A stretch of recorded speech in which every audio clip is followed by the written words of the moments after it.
36 जिल्हे, 36 बातम्या. News G9 Maharashtra. उत्तर तुमच्या प्रश्नांची.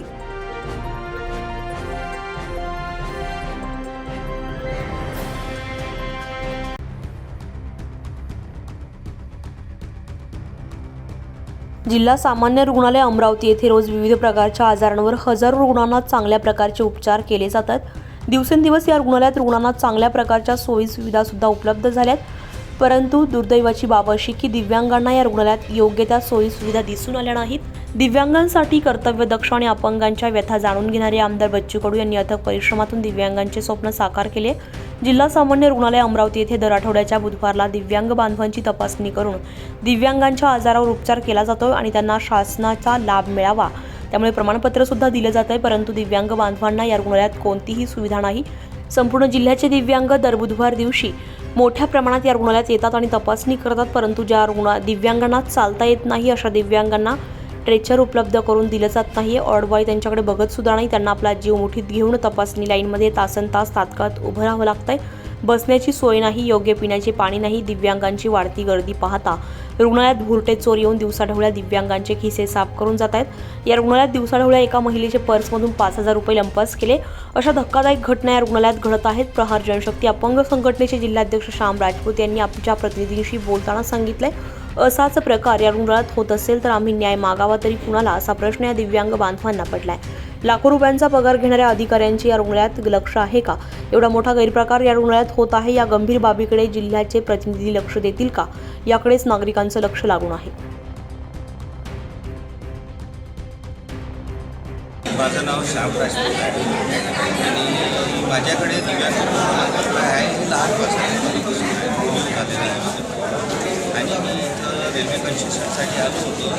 तर पाहता फार माझ्या भावाला पाठवलं होतं जा रेल्वे कन्स्ट्रक्शन. तुमचे जे अधिकारी आहे ते सांगतात तर त्याच व्यक्तीला आणा. आमची अशी कंडिशन आहे का आम्ही चालू नाही शकत. आपल्याला जिल्हा सामान्य रुग्णालय सर्टिफिकेट लहानपणापासून सर्टिफिकेट असल्यानंतरही हे एवढा त्रास देत आहे. दिव्यांगाची हालपाल असे कोणत्याही प्रकारची व्यवस्था दिव्यांगासाठी काही नाही आहे. सगळी उपाय आहे. सकाळी 8 वाजतापासून कोणी 9 वाजतापासून बाहेरची काही व्यवस्था नाही आहे. एवढे हाल आहे.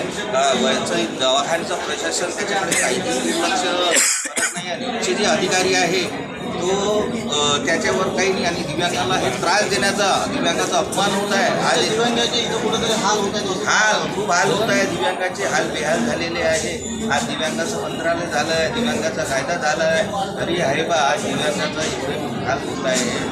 आणि याच्यावर प्रशासनाची काही जबाबदारी समोरचे अधिकारी अंदरचे म्हणतात का जो व्यक्ती आहे त्याला जाणं असं नसते. आम्हाला चालता येत नाही. आम्हाला काही कोणाची पद्धती जास्त आहे, कोणाची नाही. आम्ही गाडी सेवा कोणाची बाहेर आहे, कोणाची आई वडील आहे, कोणाची नाही, असं चालत नाही.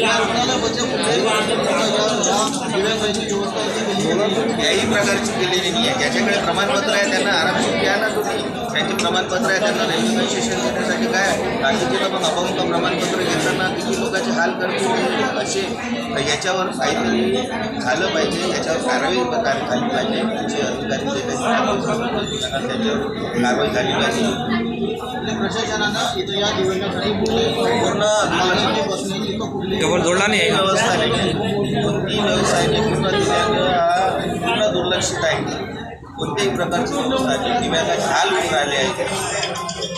एकंदरीत दिव्यांगाच्या म्हणण्यानुसार की या इथंही दिव्यांगाच्या कुठल्याही पद्धतीचं इथं व्यवस्था नाही आहे. पाण्याची व्यवस्था नाही आहे, बसण्याची व्यवस्था नाही आहे. दिव्यांगाची फार मोठ्या प्रमाणात इथं हालअपेष्टा सहन करावे लागत असतात असं या दिव्यांग व्यक्तीचं म्हणणं आहे. काय नाव? मी माझ्या बाबा कशासाठी आले?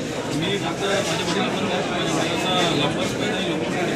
किती वाजता आपण सगळे मला फक्त रेल्वे स्टँडमध्ये शिकण्याचं नव्हे तर त्या मॅडम म्हणतात की तुम्हाला माझ्या वडिलांना बरोबर चालता येते. त्यांना लोक मोठ्या आणि लंबच पैसा आला म्हणजे आता वॉटवा वगैरे डॉक्टर वगैरे बाहेर पाहायला त्यांना जाते असं सांगितलं. हां त्यांनी म्हटलं की इथे घेऊन आणि त्यांना चालता पण येत नाही आणि यांचं म्हणणं असं आहे की तुम्ही आमच्याकडे करून दाखवा. आणि मी 1 वर्ष आधी ओरिजिनल सर्टिफिकेट तयार करावं माझ्याकडे सर्टिफिकेट असल्यावर कुठे जाऊन मी तुला म्हटलं आहे की कन्सेशन फॉर्मवर जर तुम्ही याला शिकलं पाहिजे असेल तर वर करा मला सर्टिफिकेट. एकंदरीत आयुर्वेदिक हॉस्पिटलमध्ये अपंगांना हे मानसिक त्रास देत नाही असं म्हणतात. त्याला म्हणा सर्टिफिकेट वर घे म्हणा, सर्टिफिकेट वर करू म्हणा त्याला. त्यांना बस त्रास द्यायचा आणि वेळ आजचा दिवस संपवायचा एवढंच यावर काय करावे, या डॉक्टरांवर पेशंटला काय करावं असं मला वाटतं. यांनी अपंगांना लवकर मदत करावी. त्यांना जे गरज आहे त्यांची या हॉस्पिटलमध्ये जे गैरसोय होत आहे अपंगाची यावर काय आवश्यक वाटतं असं तुम्हाला वाटतं? म्हणजे शासनाने काय करायला जे लवकर अपंग आहे त्यांना लवकरात लवकर देऊन त्यांच्या ज्या गरजा आहेत त्यांना पगाराची पैसे आणि तिकिटांची जे असेल त्याप्रमाणे सही शिक्का लवकरात येऊन त्यांना एक गरजू असतं मदत करावी. एकंदरीत अपंगाचं इथं कुठंतरी त्यांचा मानसिक त्रास होतो आहे. या अपंगांना इथं बसण्याची उठण्याची कुठलीही व्यवस्था नाही आहे, पाण्याची व्यवस्था नाही आहे. डॉक्टरांचं असं म्हणणं आहे की तुमचा पेशंट आहे तो आमच्या डोळ्यासमोर दाखवा. त्या पेशंटना चालता सुद्धा येत नाही. इथला डॉक्टर वगैरे वॉर्डबॉय वगैरे कोणीही बाहेर त्यांना बघायला जात नाही. इथं अपंगांना आणण्यासाठी कोणतीही पर्यायी व्यवस्था नाही असं या अपंगाच्या मुलाचं म्हणणं आहे. एकंदरीत हे मंगेश इंगळे, न्यूज जी9 महाराष्ट्र, अमरावती. न्यूज जी9 महाराष्ट्रासाठी प्रतिनिधी मंगेश इंगळे, अमरावती.